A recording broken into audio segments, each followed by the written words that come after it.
Hello everyone, I am Mirjugal sir. First of all, welcome you to my online learning classes. तो dear friends, आज आम पढ़ा ओडिया व्याकरण। तो ओडिया व्याकरण रे मु दुईटा विषय नहीं विषय वस्तु जोटा विशेष्य क्या कहती और विशेष्य पद केते प्रकार। तो ये दुईटा विषय रे आज आम संपूर्ण भाव में जानिबा। तो मु स्पेशल नोट्स तैयारी करछि। तो नोट्स ऊपर देखंतु सबू एग्जाम पाई उपयोगी। तो ओडिया व्याकरण जो विशेष्य नहीं आपण मैंने देखिपुंट स्क्रीन ऊपर मुझे केते गुड़िए वाक्य लिखी जोड़ा मुझे पढ़ी दूची। करे अच्छी हरी पिठा खाऊअछि, खरे अच्छी पक्षी गुड़िक गछरे बसी, गरे अच्छी सुना एक मूल्यवान पदार्थ, घरे अच्छी लोभ करिबा अनुचित, वरे अच्छी सकाळे व्यायाम करिबा उचित। तो आपण माने जो वाक्य देखुचंती मु हाइलाइट कर देछि केते गुड़िए पद को। जो प्रथम वाक्य देखंतु हरी पिठा खाऊअछि। हरी हरी कौन बुझाऊछि? एटा गोटे नाम को बुझाऊछि। द्वितीय देखंतु ख को पक्षी गुड़िक गछरे बसिछंती। पक्षी गुड़िक जाति को बुझाऊछि। गर देखंतु सुना एक मूल्यवान पदार्थ।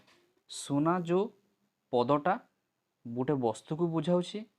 घ को देखंतु लोभ करिबा अनुचित। यही वाक्य रे लोभ गुण को बुझाऊछि। व को देखंतु सकाळे व्यायाम करिबा उचित। तो व्यायाम करिबा गोटे कार्य को बुझाऊछि बा गोटे क्रिया को बुझाऊछि। तो आमे जो वाक्य मु नैछि ई वाक्य रे मु जो हाइलाइट कर देछि वर्ड माने पद गुड़ी को, से पद वाक्य रे कौनसी व्यक्ति, जाति, वस्तु, गुण, क्रियार नाम को बुझाए ताकू विशेष्य कहती।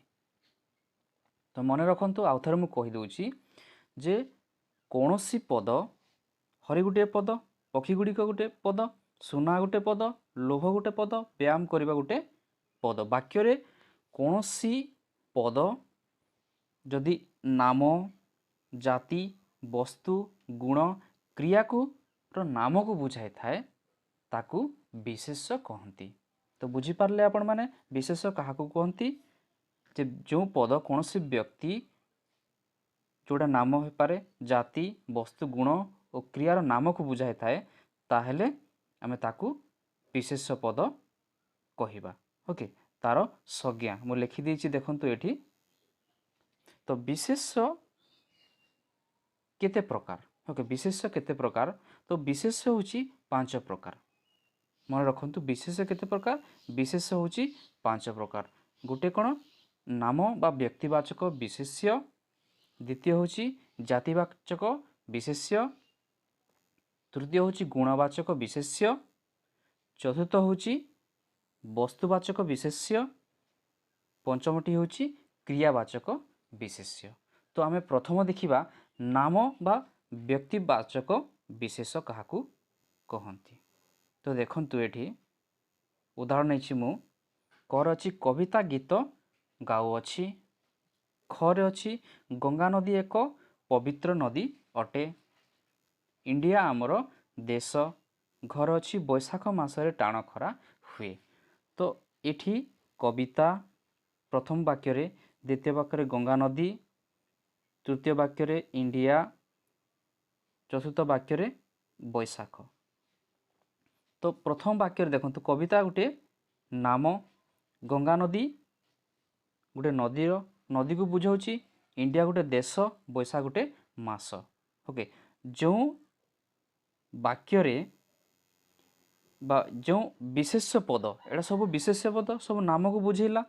कौन सी एक निर्दिष्ट व्यक्ति, स्थान, पर्वत डेफिनेशन को देखंतु मु लिखि देछि। जो विशेष्य पद कौन सी एक निर्दिष्ट व्यक्ति, स्थान, पर्वत, ग्राम, मास, बही, देशर नाम को बुझाए ताहा नामवाचक बा व्यक्तिवाचक विशेष कहती। तो कौन जानले देखंतु जे नामवाचक बा व्यक्तिवाचक विशेष क्या कहती।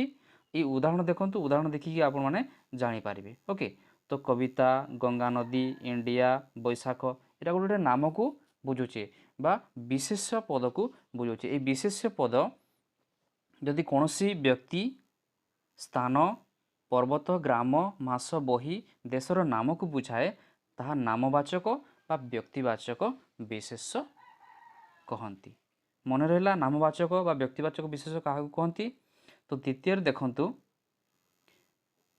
आम जातिवाचक विशेष विषय जानिबा। ओके, जातिवाचक विशेष कौन जानिबा। तो देखंतु प्रथम उदाहरण नहीं मु गाई गुड़िक पड़ियारे चरुछंती। गाई गुड़िक गोटे जाति, गाई जाति को बुझाऊँची। तापर नेक्स्ट देखंतु मनीष जीव मध्य श्रेष्ठ। मनीष जीव मध्य श्रेष्ठ, मनीष गोटे जाति। शिक्षक माने देश गठन करती। तो ये सब जो वाक्य नहीं मु गाई गुड़िक पड़ियारे चरुछंती, मनीष जीव मध्य श्रेष्ठ, शिक्षक माने देश गठन करुछंती, जो पद एटा गोटे पद वाक्य गोटे पद।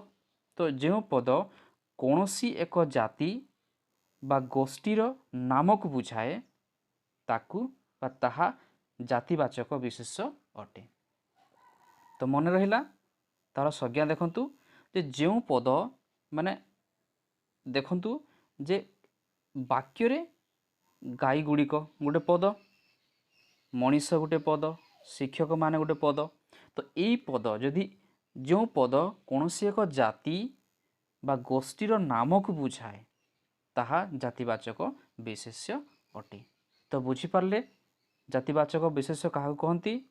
तो नेक्स्ट देखिबा आमे गुणवाचक। गुणवाचक विशेष्य कौन। तो उदाहरण देखंतु गरीबर सेवा भगवानंकर सेवा सह समान। सेवा। क्षमा देवा गुणी मानकर बल। क्षमा। बाल्यरु धर्म अर्जन कर। बाल्य। तो ये जो मु वाक्य नहीं करे अच्छी जो मु अंडरलाइन करुच्ची सेवा को, सेवा गोटे कौन गुण, मनीषर गुण। क्षमा कौन, क्षमा गोटे मनीषर गुण। बाल्यरु, बाल्य गोटे कौन गोटे अवस्था। ओके, मनीषर गोटे अवस्था। बाल्यकाल, वृद्धा काल, यौवन काल एटा गोटे अवस्था। तो वाक्य रे जो पद मन रखंतु, जो पद कौनसी गुण मुटिके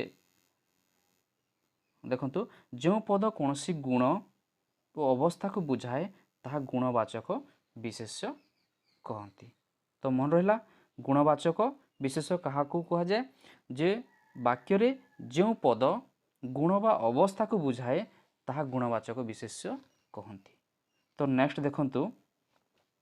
तो यहाँ मु उदाहरण केते नहीं श्रद्धा, भक्ति, लोभ, क्रोध, डर, साधुता, निष्ठुरता गोटे गोटे कौन भल बा मंद गुणर नाम। ओके, सुख, दुख, यौवन गोटे गोटे अवस्थार नाम। तो वाक्य रे जदि जो पद कौन सी गुण बा अवस्था को बुझाए ताहा गुणवाचक विशेष्य कहती। तो नेक्स्ट देखिबा वस्तुवाचक विशेष्य। तो केते गुड़े उदाहरण मु नहीं देखंतु। करे अच्छी लेखिबा पाई आमे कागज व्यवहार करिथाउ।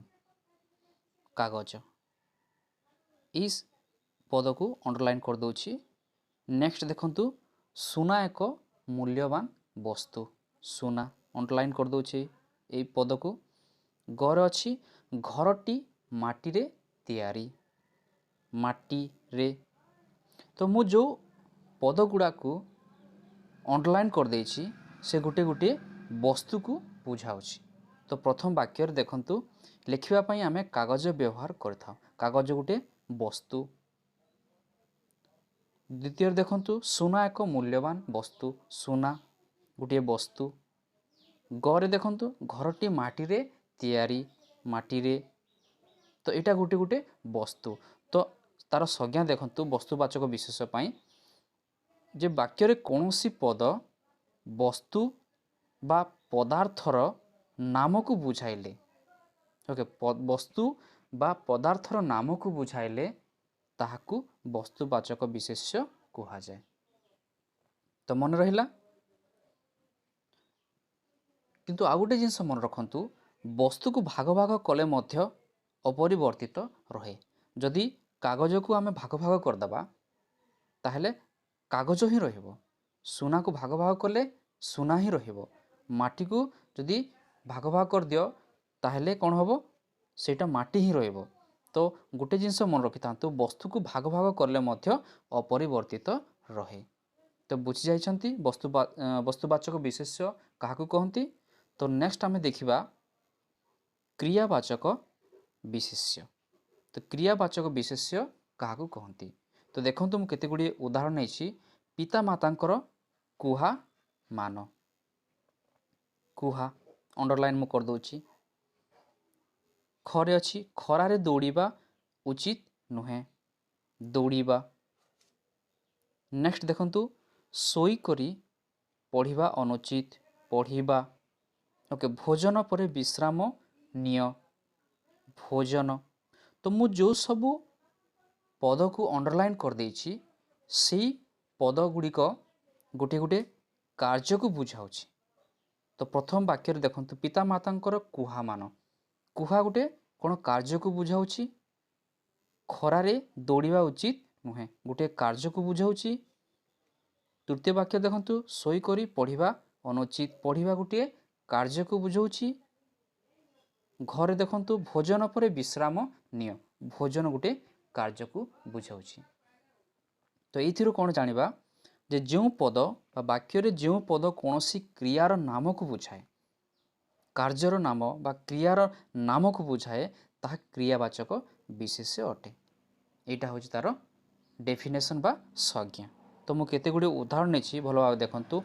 भोजन, शयन, पालन, मिश्रण, गुणन, हसिबा, पीवा, श्रवण इत्यादि बहुत गुड़ाए शब्द अच्छी बा बहुत गुड़ाए पद अच्छी जहाँ क्रिया को बुझाई थाए। तो गोटे गोटे एटा गोटे गोटे कौन कार्य बा क्रियार नाम अटे। एणु एगुड़िक क्रियावाचक विशेष्य कहती। तो आजिर यही शिक्षादान रे आमे पढ़िले विशेष्य कौन बा विशेष्यर काहाकू कहती और तार प्रकार केते प्रकार। तो आशा करुछि आपनको ये क्लास बहुत भल लगी। To like, share and subscribe and never forget to click the bell icon for my new notification. Thank you very much for watching this video. Jai Hind.